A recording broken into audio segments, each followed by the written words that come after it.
गरीब किसान की कहानी एक प्रेरणादायक दास्तान है जो हमें जीवन की कठिनाइयों और संघर्षों में धैर्य और संकल्प की शक्ति सिखाती है।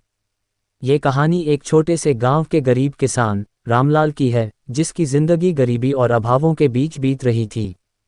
उसके पास बहुत कम जमीन थी, जिस पर वह कठिन परिश्रम से खेती करता था। मौसम की अनिश्चितताओं और आर्थिक तंगी के बावजूद रामलाल ने कभी हार नहीं मानी।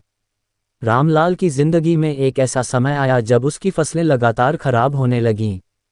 सूखा पड़ने की वजह से उसकी पूरी फसल बर्बाद हो गई और वह कर्ज के बोझ तले दब गया। परिवार की ज़रूरतें पूरी करने में वह असमर्थ हो गया और गांव वालों से कर्ज लेकर भी उसकी हालत में कोई सुधार नहीं आया।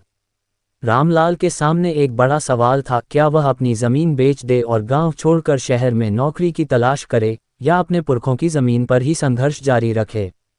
उसने हार मानने के बजाय अपनी मेहनत पर विश्वास किया और अपनी छोटी सी ज़मीन पर नए तरीकों से खेती करना शुरू किया। उसने पानी के प्रबंधन और उन्नत बीजों का उपयोग किया, जिससे उसकी फसलें बेहतर होने लगीं। धीरे धीरे रामलाल की मेहनत रंग लाई और उसकी आर्थिक स्थिति में सुधार हुआ। उसने न केवल कर्ज चुकाया, बल्कि गांव के अन्य किसानों के लिए भी प्रेरणा का स्रोत बन गया।